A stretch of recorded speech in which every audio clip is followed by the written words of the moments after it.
আজ আপনাদের শোনাবো কেন ইরানকে আক্রমণ করে ইরানের রেজিম চেঞ্জ করা, ইরানের সরকার ফেলা কিংবা তাকে পরাস্ত করা যুদ্ধ করে অসম্ভব।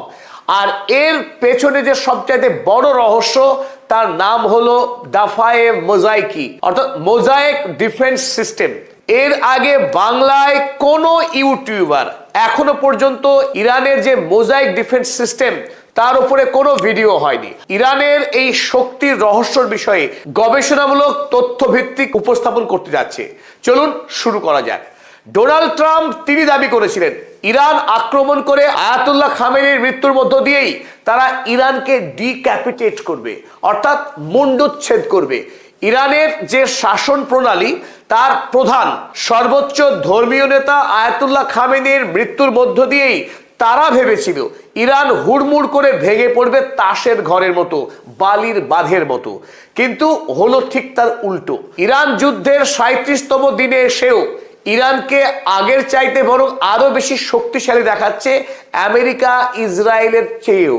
রহস্য একটাই, দেশ এক, কিন্তু সেই দেশের মধ্যে 31টি স্বতন্ত্র স্বাধীন সেনাবাহিনী মজুত আছে। আমেরিকা বা ইসরায়েল তারা যখন ইরানকে দেখেছিল একটি দেশের ম্যাপ হিসেবে, কিন্তু সেই দেশের অভ্যন্তরেই 31টি স্বতন্ত্র দেশ লুকিয়ে আছে। আর এই 31টি দেশের নিজস্ব সৈন্যবাহিনী, তার কমান্ড সিস্টেম রয়েছে। ফলে একটি প্রভিন্সের যদিও পতন হয়, ধরে নিলাম কথা তেহরান সিটি, তেহরান প্রভিন্সের পতন হয়ে গেল, সেখানকার সামরিক ব্যবস্থা সম্পূর্ণ অবলিটারেট করে দিল ডোনাল্ড ট্রাম্প। তারপরেও 30টি প্রভিন্স সম্পূর্ণভাবে সুরক্ষিত থাকবে। আর সেই 30টি প্রদেশ যখন এককভাবে যুদ্ধ শুরু করবে, তখন আমেরিকা যুক্তরাষ্ট্রের পক্ষে ইরানকে পরাস্ত করা, তার শাসন প্রণালীকে ভেঙে দেওয়া, ইসলামিক রিপাবলিকে ধ্বংস করা পৃথিবীর কোনো দেশের পক্ষে সম্ভব নয়। এই কারণেই ইরান পৃথিবীর একমাত্র সামরিক দেশ যার রয়েছে মোজাইক ডিফেন্স সিস্টেম। পৃথিবীতে অন্যান্য দেশের ক্ষেত্রে সেখানে চিফ অফ স্টাফ বা জয়েন্ট চিফ অফ স্টাফ, প্রধানমন্ত্রী কিংবা রাষ্ট্রপতির তত্ত্বাবধানে একজন সামরিক প্রধান থাকেন, যে সামরিক প্রধান নিয়ন্ত্রণ করেন স্থলসেনা, জলসেনা এবং বায়ুসেনা। আর যখনই এই জয়েন্ট চিফ অফ স্টাফ খুন হয়ে যান, অপসারিত হন, পুরো সামরিক ব্যবস্থা নেতৃত্ব শূন্য হয়ে পড়ে। আর নেতৃত্ব না থাকার ফলে সেই দেশকে খুব সহজেই দখল করে নেওয়া যায়, সেই দেশের পতন ঘটে। কিন্তু ইরান এই ব্যবস্থাকে কবেই বিদায় দিয়েছে, তারা এক নতুন অভিনব পৃথিবীতে নির্বিকল্প এই ব্যবস্থা তারা গ্রহণ করেছে। ফলে ইরান পৃথিবীতে একমাত্র দেশ যাকে সামরিকভাবে যুদ্ধ করে পরাস্ত করা এক কথায় অসম্ভব। চলুন এবার আমরা বুঝে নেওয়ার চেষ্টা করি এই রহস্যময় মোজাইক সিস্টেমটা আসলে কি, আর কিভাবেই বা এই মোজাইক সিস্টেম কাজ করে। সকলকে স্বাগত জানাচ্ছি, আমি অধ্যাপক আব্দুল হালিম। চলুন শুরু করা যাক। 28 তারিখ আমেরিকা এবং ইসরায়েলের যৌথ বাহিনী যখন তেহরান আক্রমণ করলো, সেই প্রথম দিনই শহীদ হয়েছিলেন ইরানের সর্বোচ্চ ধর্মীয় নেতা আয়াতুল্লাহ আলী খামেনেই, এবং তার সাথে দেশের আরো গুরুত্বপূর্ণ প্রায় 30 জন নেতৃত্বের মৃত্যু হয়েছিল। আর সেদিনই সারা পৃথিবী ধরে নিয়েছিল ইরানের সম্পূর্ণ পরাজয় হলো, ইরান ধ্বংস হয়ে গেল আমেরিকার একদিনের আক্রমণেই, জায়নবাদী ইসরায়েলের একদিনের চক্রান্তেই সব শেষ হয়ে গেল ইরানের। তেমনটাই দাবি করেছিলেন ডোনাল্ড ট্রাম্প 1 মার্চ তার ট্রুথ সোশ্যাল মিডিয়াতে। তিনি দাবি করলেন Khamenei one of the most evil people in history. Khamenei ইতিহাসের সবচাইতে জঘন্যতম ব্যক্তি, ইজ ডেড, এখন মৃত। Not only the death of Khamenei but the country has been. তিনি বললেন খামেনেইর শুধু মৃত্যু হয়েছে তাই নয়, ইরান রাষ্ট্রের মৃত্যু হয়েছে। তিনি একরকম দ্বিতীয় দিন আমেরিকা ইসরায়েলের বিজয় এবং ইরানের পরাজয় ঘোষণা করে দিলেন যে ইরান রাষ্ট্র সম্পূর্ণরূপে ভস্মীভূত হয়ে গেছে, ধ্বংস হয়ে গেছে। এবার শুরু হবে আমেরিকার বিজয় পর্ব। ইসরায়েল এবং আমেরিকা মিলিতভাবে এবার লুণ্ঠন চালাবে ইরানের উপরে, তাদের পছন্দের মতো রেজা পেহলভিকে ক্ষমতায় বসে রাজতন্ত্রের পুনঃপ্রতিষ্ঠা করবে এবং ইরানের মানুষের জন্য মুক্তি নিয়ে আসবে, এসব তিনি বলেছিলেন।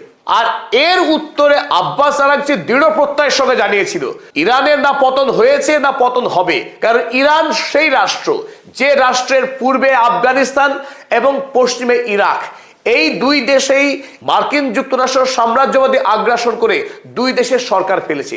আর তখন ইরান পর্যবেক্ষণ করে দেখেছে কিভাবে এই দুই দেশের সরকার পতন হলো। আগামীতে ইরান যে মার্কিনদের হাতে আক্রান্ত হবে এ বিষয়ে ইরানিদের কোনো সন্দেহই ছিল না। তাই ইরানিরা জানতো যে ইরান আক্রান্ত হবেই, আর আমেরিকা ইরানকে আক্রমণ করে সরকার যাতে কোনোভাবে না ফেলতে পারে তার জন্যই তারা এই রহস্যময় মোজাইক ডিফেন্স সিস্টেমকে উদ্ভাবন করেছিলেন। আব্বাস আরাকচি জানালেন, bombing in our capital have no impact on our ability to conduct war. তেহরানে বম্বিং করে ইরানের যুদ্ধ করার শক্তিকে পুরোপুরি ধ্বংস করা যাবে না। কেন যাবে না তিনি আরো জানালেন, decentralised mosaic defence system enables us to decide when and how war will end. তাদের দেশের বিকেন্দ্রিক মোজাইক প্রতিরক্ষা ব্যবস্থাই ঠিক করবে কিভাবে যুদ্ধ চলবে, কতদিন যুদ্ধ চলবে। তাই তেহরানে বোমাবাজি করে ইরানের সরকার ফেলা সম্ভব না। এমনকি আয়াতুল্লাহ আলী খামেনি, যিনি সর্বোচ্চ নেতা, এমনকি প্রেসিডেন্ট, রাষ্ট্রপতি, তারও যদি মৃত্যু হয় তাতেও ইরানের শাসন ব্যবস্থা কিংবা ইরানের মিলিটারি ইসলামিক রিপাবলিককে ধ্বংস করা পৃথিবীর কোনো দেশের পক্ষে সম্ভব নয়। স্বাধীন দেশকে আক্রমণ করে সরকার পরিবর্তন করা এবং সেই দেশের প্রাকৃতিক সম্পদ লুণ্ঠন করা আমেরিকার সামরিক ইতিহাসের একটা নিত্য নৈমিত্তিক প্রথা। যখন মার্কিন হামলা হয়ে গেল 2003 সালে, ইরাকের সেই সময় অত্যন্ত শক্তিশালী সুসজ্জিত একটা সৈন্যবাহিনী ছিল, কিন্তু সেই সৈন্যবাহিনীর যে আর্মি, পদাতিক সেনা, তাদের head Saddam Hussein, Iraqi air force, বায়ুসেনা, তারও মাথা Saddam Hussein, air defence system, আকাশ প্রতিরক্ষা, সেই ব্যবস্থা তারও হেড সাদ্দাম হোসাইন, অনুরূপভাবে ইরাকি নেভি, তারও মাথা সেই সাদ্দাম হোসাইন। অর্থাৎ সাদ্দাম হোসাইন তিনি গোটা দেশের যে সামরিক শক্তি তার নিজের হাতে তিনি রেখেছিলেন, সেই শক্তিকে বন্টন করেননি বা আলাদা করে যে নেতৃত্ব স্থানীয় যে হেড, সেই হেড তিনি নির্বাচন করেননি।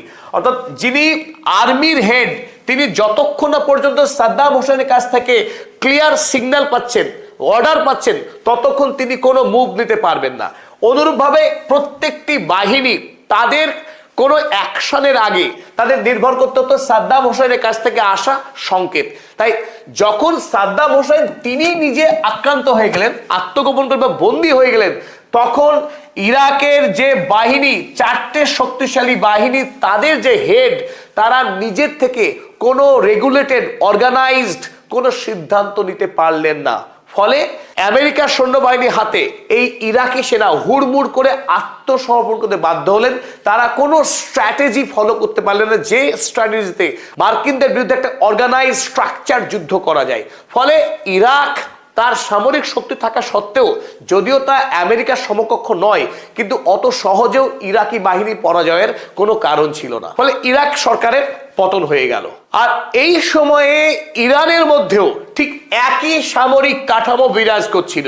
IRGC, Islamic Revolutionary Guard Corps, তারাই ছিল ইরানের সর্বোচ্চ সামরিক শক্তি, তারা সর্বোচ্চ নেতার নেতৃত্বে কাজ করত।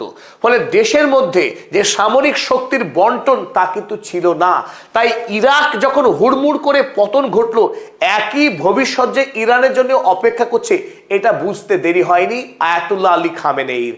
সুতরাং তিনি যেহেতু বিচক্ষণ একজন নেতা, সেই বিচক্ষণ নেতা তড়িঘড়ি আইআরজিসি কে নিয়ে তিনি একটি গুরুত্বপূর্ণ বোর্ড তৈরি করলেন এবং বোর্ডকে দায়িত্ব দিলেন এই দুর্বলতাকে কাটিয়ে একটা শক্তিশালী বিকল্প তৈরি করবার জন্য। আর ইরানের সামরিক শক্তির ট্রান্সফরমেশনে যারা সবচাইতে বেশি গুরুত্বপূর্ণ ভূমিকা পালন করেছিলেন, তাদের মধ্যে দুজন অন্যতম ব্যক্তি। একজন হলেন হাসান আব্বাসি, যিনি আইআরজিসির অফিসার ছিলেন। অপরদিকে মোহাম্মদ আলী জাফারি, তিনিও আইআরজিসির কমান্ডার ছিলেন। আইআরজিসির এই দুজন পূর্বতন কমান্ডার যারা পুরো মোজাইক ডিফেন্স সিস্টেমকেই থিওরাইজেশন করলেন, তাদের মাথা থেকে বেরিয়ে এসেছিল এই অনন্য সামরিক ভাবনা। আর এই অনন্য ব্যবস্থার কারণেই আমেরিকা যুক্তরাষ্ট্র এবং এই জায়নবাদী ইসরায়েল তাদের শত চেষ্টা সত্ত্বেও, $1 ট্রিলিয়ন খরচ করবার পরেও ইরানের এতটুকু পর্যন্ত ক্ষতি তারা করতে পারেনি। চলুন এবার আমরা দেখে নিই এই দাফায়ে মোজাইক সিস্টেম কি এবং কিভাবে তা কাজ করে। এই মোজাইক ব্যবস্থায় সমগ্র ইরানকে 31টি প্রভিন্সে ভাগ করা হয়েছে। এই প্রত্যেকটি প্রভিন্সের আবার একজন সামরিক নায়ক আছেন, একজন কমান্ডার ইন চিফ আছেন। যে কমান্ডার ইন চিফ তিনি তার প্রভিন্সের বিষয়ে সম্পূর্ণ স্বায়ত্ত শাসন ভোগ করেন। যদি কোনো বৈদেশিক আক্রমণে, এই ক্ষেত্রে মার্কিন আগ্রাসনে যদি কেন্দ্রীয় নেতৃত্বের মৃত্যুও হয়, আইআরজিসির হেড যদি শাহাদাত বরণ করেন, এমনকি দেশের বর্তমান সর্বোচ্চ নেতা মোস্তফা খামেনিও যদি শাহাদাত বরণ করেন, তারপরেও ইরানের সামরিক ব্যবস্থা এতটুকু আঘাতপ্রাপ্ত হবে না, কারণ ইনস্ট্যান্ট। কারণ সেই সময় যতদিন না পর্যন্ত পরবর্তী সর্বোচ্চ নেতা নির্বাচিত হচ্ছেন, ততদিনও যুদ্ধ চলবে। কারণ মোস্তফা খামেনি তিনিও একটা নির্দেশ দিয়েই রাখেন, যখন যিনি শাসনভার গ্রহণ করবেন তিনি তৎক্ষণাৎ তার পরবর্তী নেতা কারা হবে সেটাও যেমন ঠিক করা থাকে, তেমনি প্রতিটা অঙ্গরাজ্য বিপদের সময়ে কিভাবে যুদ্ধ পরিচালনা করবে তার একটা সুনির্দিষ্ট পথনির্দেশিকা তিনি দিয়েই রাখেন। ফলে কেন্দ্রীয় নেতার মৃত্যু হওয়ার সঙ্গে সঙ্গেই যে সমস্ত অঙ্গরাজ্য নিষ্ক্রিয় হয়ে যাবে, তারা দিশাহীন হয়ে পড়বে, যুদ্ধ চালাতে পারবে না, এটা কোনোভাবেই সম্ভব না। কারণ আগে থেকেই তিনি কমপ্লিট গাইডলাইন, যুদ্ধের পথনির্দেশিকা দিয়েই রাখেন। তাই সর্বোচ্চ নেতা বা সর্বোচ্চ কমান্ডার যিনি, তার মৃত্যুর আগে যখন যুদ্ধ চলছিল ওয়ান ওয়েতে, একটি সেন্ট্রাল নির্দেশে যুদ্ধ চলছিল, তার যদি মৃত্যু হয় মুহূর্তের মধ্যে 31 দিক থেকে যুদ্ধ শুরু হবে। একটা দেশ মুহূর্তেই 31টা দেশে পরিণত হবে, তার শক্তি বরং আরো বৃদ্ধি পাবে, কমবার কোনো সম্ভাবনাই নাই। আর সেই ঘটনায় কিন্তু আমরা দেখেছিলাম 28শে ফেব্রুয়ারি সকাল 9টা ইরানি সময়ে যখন আয়াতুল্লাহ খামেনির মৃত্যু হলো, তারপরেই শুরু হয়েছিল এক উন্মাদ তাণ্ডব। কালবৈশাখী ঝড়ের থেকেও মারাত্মকভাবে ইরান থেকে গোটা মধ্যপ্রাচ্য, ইসরায়েল শয়ে শয়ে মিসাইল এবং ড্রোন হামলা শুরু হয়েছিল। গোটা মধ্যপ্রাচ্যে যে ভয়ঙ্কর তাণ্ডব এবং ধ্বংসলীলা শুরু করেছিল আইআরজিসির এই 31টা প্রভিন্স, সেখান থেকেই প্রমাণ হয় যে ইরান কত ভয়ঙ্কর শক্তিশালী একটি সামরিক দেশ। চলুন এবার মোজাইক ব্যবস্থার আমরা 7টি গুরুত্বপূর্ণ দিক নির্বাচন করেছি আমাদের গবেষণায়, সেগুলো এবার দেখে নিই এক এক করে। 1 নম্বর গুরুত্বপূর্ণ বৈশিষ্ট্য, প্রতিটি প্রভিন্সে রয়েছে independent underground headquarter. Underground headquarter কেন? আমরা আগেই বলেছি যে ইরানের মাটির ওপরে যে সামরিক স্থাপনা রয়েছে, ঠিক অনুরূপ স্থাপনা রয়েছে মাটির গভীরে। সমতল থেকে প্রায় 300-400 এমনকি 500 মিটার তলে এক সুসজ্জিত বিরাট শহর রয়েছে, যে শহরে রয়েছে সমস্ত সামরিক অস্ত্র এবং সামরিক পরিকাঠামো। কারণ ইরান খুব ভালো করেই জানে পৃথিবীর মধ্যে সবচাইতে শক্তিশালী ডিফেন্স সিস্টেম আমেরিকার, এবং আমেরিকার যে ফাইটার জেট এবং তাদের বিমানে যে বিপুল পরিমাণ বোমা এনে আকাশ থেকে সেই বোমা ফেলে একটি দেশকে অনায়াসে ধ্বংস করে দিতে পারে। আর এই ধ্বংসের হাত থেকে ইরানকে বাঁচিয়ে রাখার জন্য আয়াতুল্লাহ আলী খামেনি সুদূর প্রসারী সিদ্ধান্ত গ্রহণ করেছিলেন যে মাটির ওপরে যেমন কাঠামো থাকবে, মাটির তলাতেও অনুরূপ এবং তার থেকে শক্তিশালী সামরিক কাঠামো তৈরি করতে হবে যদি ইরানকে বাঁচিয়ে রাখতে হয়। সুতরাং ইরানের 31টি প্রভিন্সের প্রতিটি প্রভিন্সেই রয়েছে ইন্ডিপেন্ডেন্ট আন্ডারগ্রাউন্ড হেডকোয়ার্টার। আর এইরকম হেডকোয়ার্টার রয়েছে প্রতিটি প্রভিন্সে। ফলে একটি প্রভিন্সের এই হেডকোয়ার্টার যদি ফল হয়ে যায়, ধ্বংস হয়ে যায়, 30টি প্রভিন্স তখনও অক্ষত থাকবে, তার সামরিক অস্ত্র এবং শক্তি সম্পূর্ণরূপে অটুট থাকবে। ওন ইন্টেলিজেন্স অ্যাপারেটাস, একইভাবে রয়েছে প্রতিটি রাজ্যের স্বতন্ত্র ইন্টেলিজেন্স সিস্টেম, রয়েছে ডেডিকেটেড মিসাইল সিটিজ অ্যান্ড টানেলস।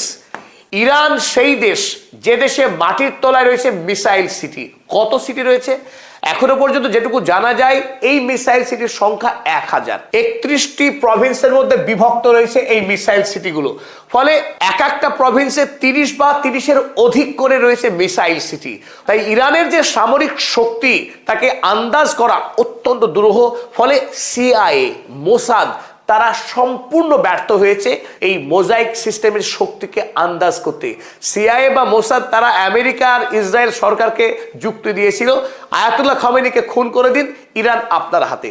তারা মোজাইক সিস্টেম সম্পর্কে সম্পূর্ণ অজ্ঞ ছিল যে মাটির গভীরে 1000 মিসাইল সিটি রয়েছে এবং যে সিটিগুলো কোনো সেন্ট্রাল কমান্ড নয়, এক একটা প্রভিন্সের নেতৃত্বে 30টি করে মিসাইল সিটি, সেই সিটি কিন্তু তারা স্বাধীনভাবে কাজ করতে পারবে। চতুর্থত, dedicated stockpiles of munitions, drones and strategic reserves. ঠিক অনুরূপভাবেই প্রতিটি প্রভিন্সের কাছে রয়েছে এক বিরাট মাত্রায় মিসাইল ড্রোনের স্টক, যে স্টকের সম্পূর্ণ নিয়ন্ত্রণ থাকবে সেই প্রভিন্সের কমান্ডারের হাতে। তিনি কত মিসাইল খরচ করবেন, কিভাবে খরচ করবেন, কোন টার্গেটকে তিনি অ্যাটাক করবেন, তার সম্পূর্ণ স্বাধীনতা রয়েছে এবং সেই অটোনমাস বডি তারাই যুদ্ধ চালিয়ে যাবে সম্পূর্ণ স্বাধীনভাবে। ফলে আমরা বলছি যে একটা প্রভিন্স, ধরে নিলাম খোরাসান প্রভিন্স, সেটা যদি ধ্বংসও হয়ে যায়, একটা মেঝেতে যদি অসংখ্য টালি দিয়ে যে মোজাইক সিস্টেম তৈরি হয়, একটা টালিকে যদি তুলে দেওয়া হয়, নষ্ট করে দেওয়া হয়, বাকি টালিগুলো কিন্তু সম্পূর্ণ নিরাপদ থাকবে, অক্ষত থাকবে, তারা সেই কাজটাকে চালিয়ে যেতে পারবে। আর এই ঘটনাই ঘটছে এখন ইরানের সঙ্গে। পঞ্চমত, ডিসেন্ট্রালাইজড কমিউনিকেশন সিস্টেম। প্রতিটা প্রভিন্সকে তাদের নিজস্ব কমিউনিকেশন সিস্টেম সেট আপ করা হয়েছে। লক্ষ্য সে একটাই, তেহরান যে আক্রমণের কেন্দ্রবিন্দু হবে সেটা সাধারণভাবে বলা যায়। তাই তেহরান কেন্দ্রিক যদি গোটা ইরানের কমিউনিকেশন সিস্টেমকে তৈরি করা হয়, অতি সহজে বিদেশি আক্রমণে গোটা দেশের কমিউনিকেশন সিস্টেম বিপর্যস্ত হবে। তাই এই ক্ষেত্রে ডিসেন্ট্রালাইজেশন করা হয়েছে। 31টি প্রদেশকেই কমিউনিকেশন স্ট্রাকচারে বিভক্ত করা হয়েছে, যাতে একটা প্রভিন্সের সিস্টেম যদি কোলাপস করে যায়, ডেড হয়ে যায়, যে হুমকি এই মুহূর্তে ডোনাল্ড ট্রাম্প দিচ্ছেন যে পাওয়ার ইনফ্রাস্ট্রাকচারে বোমাবাজি করবে, করুন। কারণ ইরানে এই মুহূর্তে 400রও অধিক পাওয়ার স্টেশন রয়েছে, গোটা দেশকে স্বতন্ত্র লাইনে বিভক্ত করা হয়েছে। তাই একটা কোনো এলাকাতে যদি আক্রমণও হয়ে যায়, তাতেও গোটা ইরানের বিদ্যুৎ সংযোগ বিনষ্ট করা অসম্ভব। ঠিক একইভাবে কমিউনিকেশন সিস্টেমও ডিসেন্ট্রালাইজড রয়েছে। ইরানের অন্যতম গুরুত্বপূর্ণ হচ্ছে এই বাশিজ ইউনিট। যখন ডোনাল্ড ট্রাম্প হুমকি দিচ্ছেন ইরানে স্থল অভিযান করবেন, স্থল অভিযান করে ইরানের হাতে থাকা 400 কেজি যে এনরিচড ইউরেনিয়াম, সেই ইউরেনিয়ামকে লুট করবেন ডোনাল্ড ট্রাম্প। আর এই ক্ষেত্রে বড় চ্যালেঞ্জ হতে পারে বাশিজ ইউনিট। বাশিজ ইউনিট কি? এই ইরানের 31টি প্রভিন্সের সেপারেট যে সৈন্যবাহিনী রয়েছে, সেই সৈন্যবাহিনী নিয়োগ করা হয় সেই প্রভিন্স থেকেই। সেই প্রভিন্সের জন্ম হওয়া, বেড়ে ওঠা যারা শক্তিশালী যুবক, তাদেরকে নিয়োগ দেওয়া হয় বাশিজ ইউনিটে। ফলে সেই প্রভিন্স সেই সৈন্যবাহিনীর কাছে তালুর মতো পরিচিত। সেই প্রভিন্সের যুদ্ধ স্ট্র্যাটেজি কি হবে, কিভাবে শত্রুকে আক্রমণ করতে হবে, কোন অবস্থান নিতে হবে, সেই বিষয়ে সেই এলাকার সৈন্যবাহিনী সবচাইতে শক্তিশালী। ফলে ইরান কিন্তু এক প্রান্তের পদাতিক সেনাকে অন্য প্রান্তে নিয়োগ করে না, যে প্রান্তে গিয়ে তারা শক্তির সঙ্গে লড়াই করতে পারবে না। ফলে এটাও ইরানের জন্য একটা অনন্য একটা স্টাইল, এই বাশিজ ইউনিট। কারণ আমেরিকার সৈন্যবাহিনী যখন ইরানে কোনো একটি নির্দিষ্ট এলাকায় তারা অ্যাকশন করবে, সেই জায়গার ভূপ্রকৃতি বা লোকেশন, শক্তি বা দুর্বলতা তারা জানবে না। কিন্তু বাশিজ বাহিনীর কাছে সেটাই অ্যাডভান্টেজ হবে, সেটাই পাওয়ার হবে। হোম গ্রাউন্ডে খেলার তো একটা বাড়তি সুবিধা রয়েছে, সেই সুবিধা ভোগ করবে বাশিজ ইউনিট। তাই এ কথা খুব হলফ করে বলা যায়, এখনো পর্যন্ত আমেরিকার যতটুকু মার খেয়েছে যুদ্ধে, যদি স্থল অভিযান করে তাহলে ডোনাল্ড ট্রাম্পের পিঠের চামড়া থাকবে না। আমেরিকার কয়েক হাজার সৈন্যবাহিনী যারা আসবে, পা দেবে ইরানের মাটিতে, তারা আসবে ভার্টিক্যালি আর যাবে হরাইজন্টালি, অর্থাৎ জীবিত অবস্থায় আসবে আর কফিন বন্দি হয়ে বাড়ি ফিরবে। ইরানে গ্রাউন্ড ইনভেশন যদি ডোনাল্ড ট্রাম্প করে, আমেরিকার ইতিহাসে সবচাইতে বড় ভুল করবে ডোনাল্ড ট্রাম্প। আর সপ্তম গুরুত্বপূর্ণ হচ্ছে ডেডিকেটেড নেভি, যে হরমুজ প্রণালীকে কেন্দ্র করে এই পার্সিয়ান গালফকে ঘিরে ইরানের যতগুলো প্রভিন্স রয়েছে, এই প্রত্যেকটি প্রভিন্সের স্বতন্ত্র নেভি রয়েছে। এই নেভির একজন হেড রয়েছেন, যে হেড কাজ করবে সেই প্রভিন্সের যিনি কমান্ডার, সেই কমান্ডারের নেতৃত্বে কাজ করবে। ঠিক অনুরূপভাবে পাশের যে প্রভিন্স রয়েছে, সেই প্রভিন্সেও অনুরূপ একটি নেভি সিস্টেম রয়েছে। তাই গোটা ইরানের সমগ্র নেভির যে একজন হেড হবেন তেমন কিন্তু মোটেই নয়। ঠিক আইআরজিসি নেভি হেড রয়েছে, আবার প্রতিটি প্রভিন্সেরও স্বতন্ত্র এরকম হেড রয়েছে। তাই একটি কোনো প্রভিন্সকে ধ্বংস করে দিলাম, বোম মেরে গুড়িয়ে দিলাম, তার মানে গোটা ইরানের সমস্ত শক্তি আমি জয় করে ফেললাম, এটা হবার নয়। এর নামই মোজাইক ডিফেন্স সিস্টেম। এটাই সেই রহস্য, যে কারণে ইরানের বিদেশমন্ত্রী আব্বাস আরাগচি, ইরানের রাষ্ট্রপতি মাসুদ পেজেশকিয়ানরা এত আত্মপ্রত্যয়ী। আর এই কারণেই আড়ালে থেকেও এখনো মুস্তফা খামেনি এত শক্তিশালী এবং তার দেশের বিজয় বিষয়ে তিনি প্রত্যয়ী। ইরানের বিজয় হবেই হবে, আমেরিকার পরাজয় হবেই হবে, একথা লিখে দেওয়া যায়। আর তার নেপথ্যে রইল মোজাইক ডিফেন্স সিস্টেম। আমাদের নিবেদন যদি ভালো লাগে অবশ্যই কমেন্ট করে জানাবেন। সকলকে ধন্যবাদ।